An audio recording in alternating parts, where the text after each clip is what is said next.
friends, neighbors, and fellow patriots. This is According to Callus, and this will be episode 120. Yes, and I'm going to title this Texas Tuesday, What Have You Wrought? That's a good question. Well, let's see what some of those answers are. Well, as you may have heard, September 1st, a number of bills came into effect. And while some of them are touted by our conservative friends, neighbors, and compatriots as being great, perhaps they're just being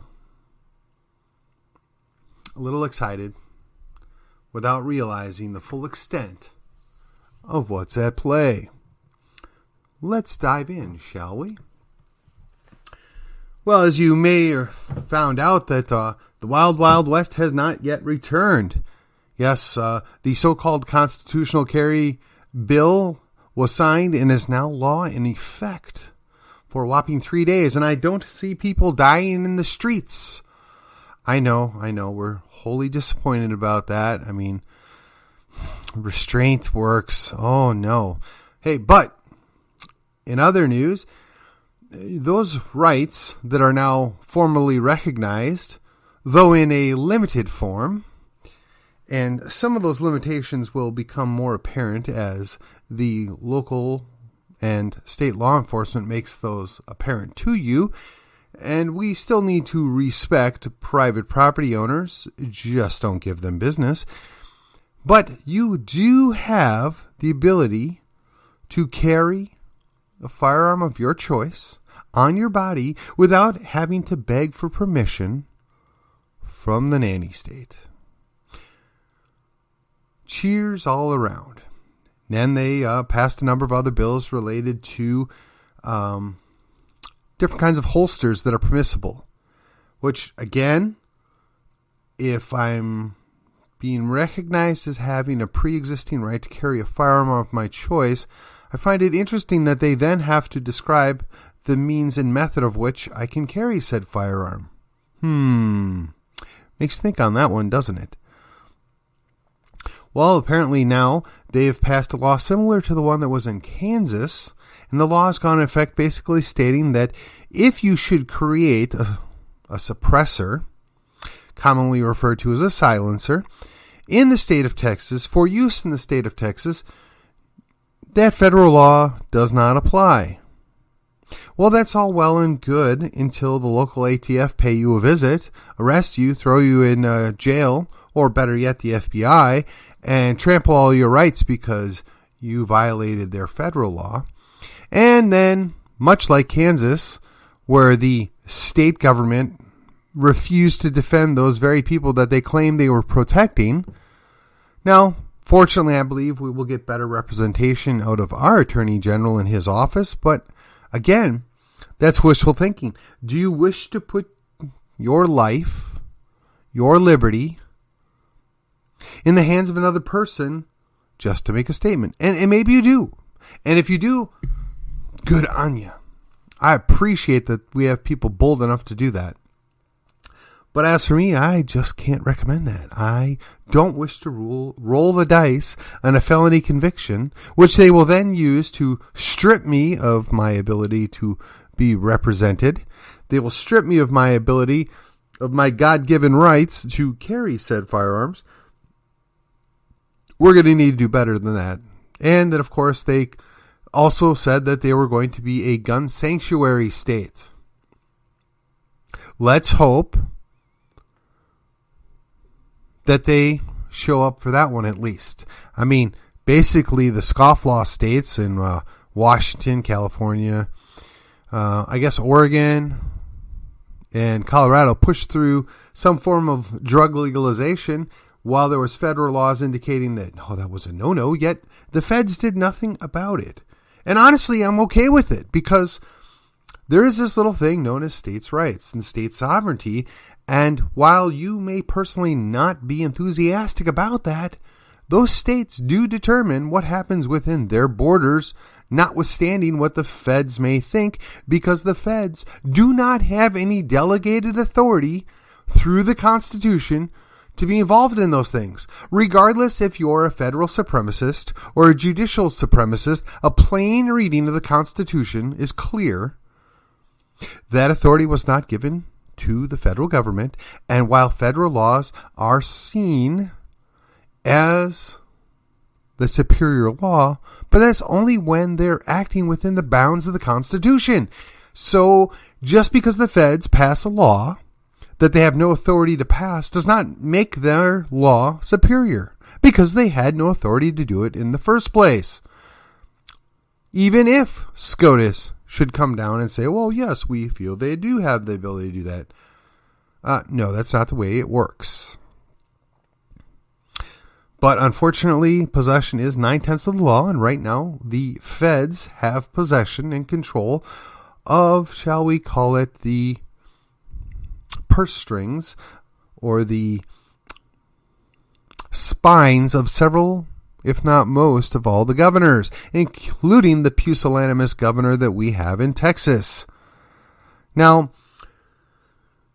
as we move along, they also passed and brought into law a heartbeat bill. Now, this has been done in several other states, and the progressives were successful in getting federal courts to step in and make decisions or issue opinions that they're not allowed to do that. Of course, they're violating the federal Constitution, but they don't seem to care, because as long as they get the answer that they want, they're happy as a progressive. Unfortunately, this one went right to SCOTUS already, and SCOTUS, in a rare fit of thought process, with the exception of John Roberts, how's that one working for you? I'll touch on him in just a moment, in a 5-4 decision, gave the opinion that, well, Texas did pass a law, and they have the right to pass such a law. Which, of course, then caused weeping and gnashing of teeth of progressives that they will no longer have the ability to create human sacrifices. Oh, wait, I'm sorry. That was the Satanists that are fighting that battle. So that they will no longer have the right to murder the unborn. Oh, well, yeah, I guess if it's... Well, but in fact, up until 6 weeks, which is the typical time that you can actually articulate that there is a heartbeat that is separate and distinct from the mother's, they are still able to do that. Now, I will admit, it's kind of a touchy subject, but the state of Texas has a right to pass a law to do that. The only issue with that I have is they then wrote in an exception to this law, whereupon the potential mother may order prescription to kill said baby without fear of repercussion, based upon the theory that 2% of pregnancies are wholly unwanted due to rape or incest. We must be able to get rid of them all. Now, a friend of mine did put out a valid point, and I gotta admit, it did cause me some thinking. And I'm still thinking on what the correct answer is. But basically he said, if you're going to say that mothers cannot get rid of unwanted children for any reason, what are you going to do about all these children that are then coming about that their mothers don't want them? Now, my initial reaction was, well, if we didn't make adoption such a onerous issue, if we didn't make it so expensive, whereupon the attorneys get to cash in on other people's suffering, that would fix most of the problem. I stand by that. But he pointed out that even those that say, and we're going to use hypothetical numbers, but we're going to say there's 1 million children a year that are born to parents that don't want them. We have now made it much easier for them to let go of their parental rights so that they can put them up for adoption. We've then come along and said, well, we're not going to make this an onerous task. In theory, the mother ought to be able to sign an affidavit turning over the child to willing parents. Now, I know this is a whole other messy issue if we get into it, but they have done this nowhere as of yet. But hypothetically speaking, that's still going to leave a sizable number. Let's just say it cuts it in half. So that's still 500,000 babies that are unwanted. What do you do with those children? How do you raise them? Who looks after them? How do you pay for it? Those are all very good questions. And there are some answers to it, and I'm still trying to work out what the best answer is, or what the best applications that could be put in place to minimize that number as much as possible. I mean, I don't know that you can get it to 0 unwanted babies that have no family, but if we can whittle that number down to maybe 1%, I mean, that would be a ginormous leap forward, right? And the enemy of the perfect is the good in some people's minds, but in my mind, man, if we can do really well and get it down to a couple, 2-3% of, quote unquote, unwanted children that we can't take care of, man, we've done a good job. So the primary answer that I gave in the brief response, the churches have got to get off their backside, and not just churches. I mean, social organizations in general, but churches specifically. We were called to task by our founder, by our creator, if you will. I mean, and if you subscribe to Christianity, then please listen to what I have to say. If you don't, if you're just a pagan, and I don't mean that in a pejorative sense, if you don't believe in Jesus Christ was the Son of God and rose from the dead, that's okay. I don't dislike you, but don't feel like you're in any obligation to listen to what I have to say next. We, the church, have an opportunity that we can do what our forefathers and foremothers did basically 2,000 years ago. And that's take in these unwanted children and raise them and treat them well and bring them into adulthood. Make good humans, good citizens, good brothers and sisters in Christ out of them. We could do that. That would require maybe not having 3 cars. That would require maybe not having the 50,000 square foot amphitheater church services. That would require maybe a little bit more modest lifestyle. That would require that some people would have to keep in check some other thoughts. That would require that we actually act out on the words that we say. Hey, now listen. I'm pointing 3 fingers back at myself when I'm pointing at you. And I know that I'm guilty of this. I know that this challenge is thrown to me as much as it is you. I'm searching for a good way to make something like this happen. I'm searching for a solution that I can be a part of. Clearly, what we've been doing for decades is not working. When you reward people for having children that they don't care about, so they get cash payments, well, they have bunches of children that they don't take care of that, and excuse the word, but grow up to be kind of feral, right? I don't know that we're real thrilled with the results of that.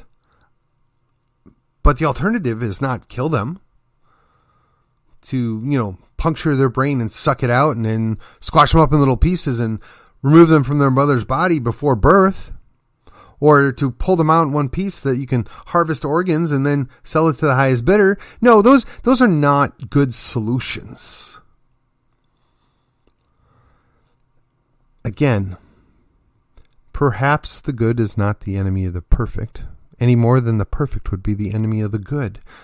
But a solution that requires some people to take a step out. Now, of course, the challenge is it's very expensive. There's so much red tape. There's so much government interference. How do we make this happen? Therein lies the rub. There's the challenge. And government once again stepped in to end a problem that if Christians practicing their faith maybe did a slightly better job with, would be a much smaller problem.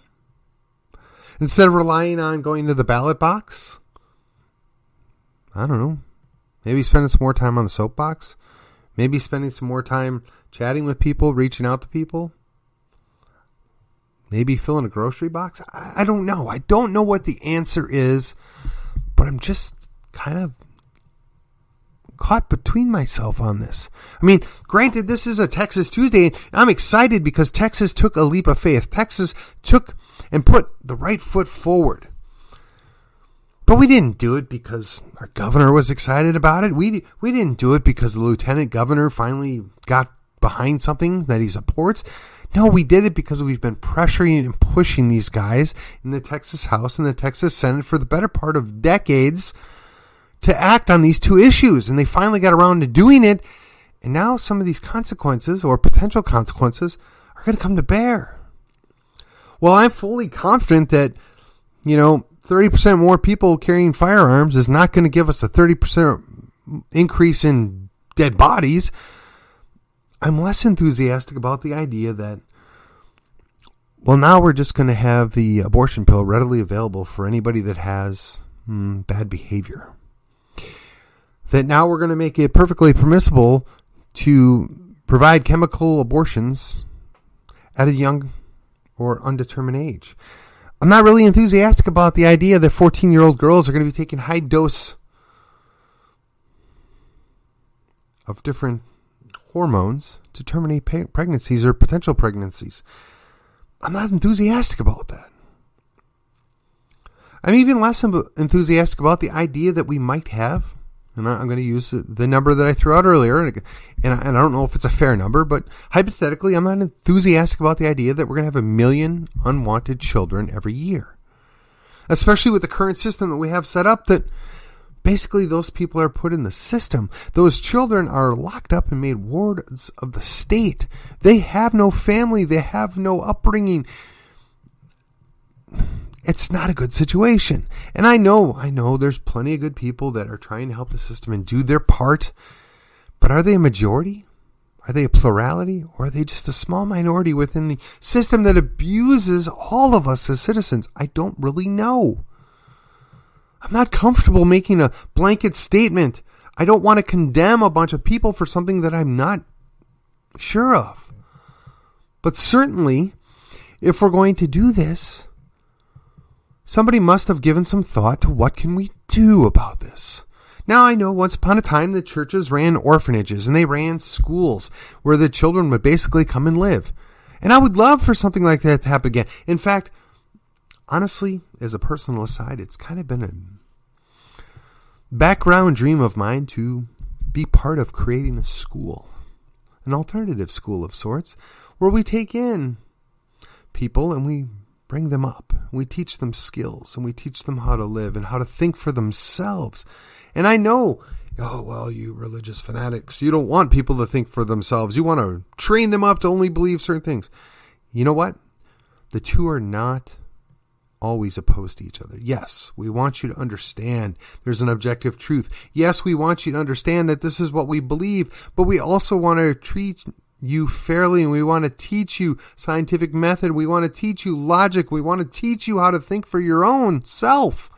And at some point you may decide, hey, I don't want to take part in this anymore. And we'll be devastated. We'll be disappointed that we weren't successful in bringing you along in the faith that we have and share amongst ourselves. But at the end of the day, we have to respect you, because if we've brought you up right, we have to trust that the Lord will bring you back if and when that's in His will. That's a challenge, I know. Much like it was a challenge that, when there were states that were passing laws recognizing various forms of cohabitation or legal rights to different groups of people. I'm just going to dial it down here. Creating new forms of marriage. How about that?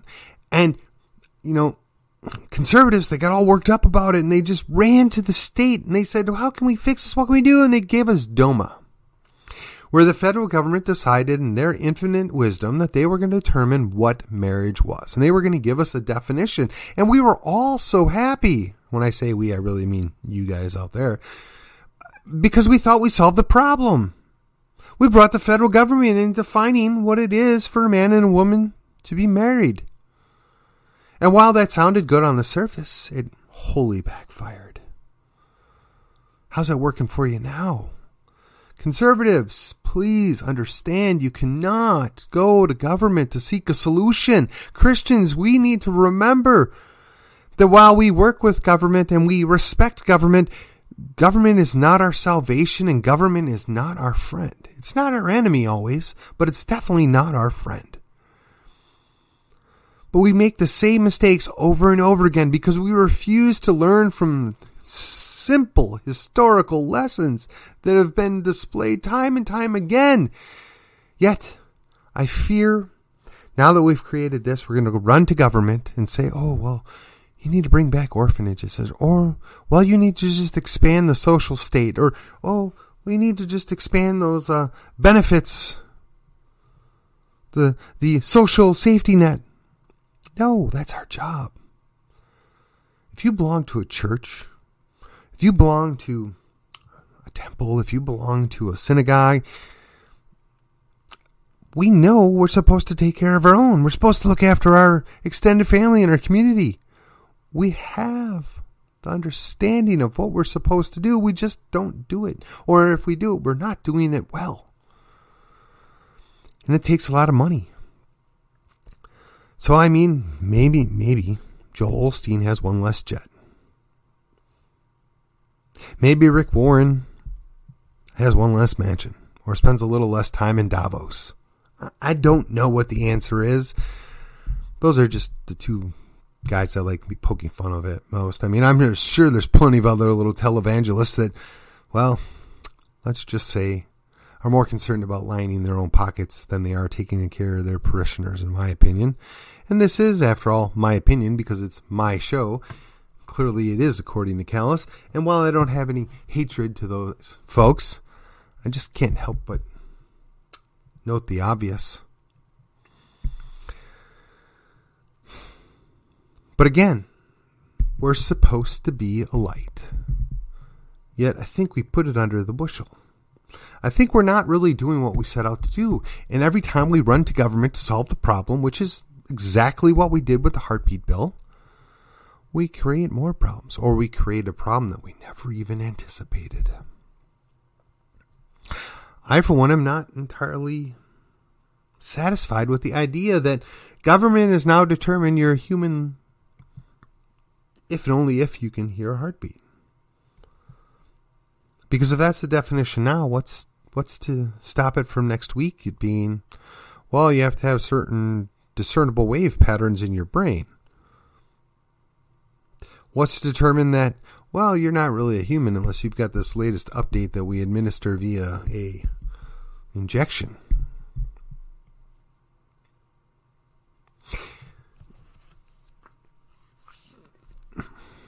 Texas, we have the opportunity to lead the way. We have to take that next step in faith. I would suggest that in our third special session, courtesy of weak Republicans and, well, let's just call it aggressive Democrat misbehavior, we're going to go for a third time. And we'll probably tackle redistricting in there. We'll probably tackle a few other things. But perhaps one of the things we ought to consider is a tax credit for taking care of quote-unquote unwanted children. Perhaps we create a tax shelter or a benefit for doing this. Now, I know. We're still kind of sort of going to government, but we're just looking to create an incentive, right? We want people to do the right thing. The progressives have no problem using incentives, both good and bad, to force people to modify their behavior. So I'm suggesting to you that maybe we ought to take a page out of their own book. We incentivize people to do the right thing. Again, it's not a perfect solution, but I think it's a pretty good solution. I mean, after all, if you believe taxation is theft, I mean, any little bit of taxation relief you get should make you happy. Any little bit of tax that somebody else gets back should equally make you happy. Now, if you think that taxation is a justifiable thing, particularly if you get proper representation, okay, fine. then you should still be equally thrilled with the idea that we're going to reroute some of this money that admittedly gets not spent very well in many state and local levels, and give it to somebody that's actually looking to do something good, to look out for the least of these, if you will. I mean, after all, if you call yourself a conservative, you want to conserve culture, you want to conserve the right thing. How is this not that?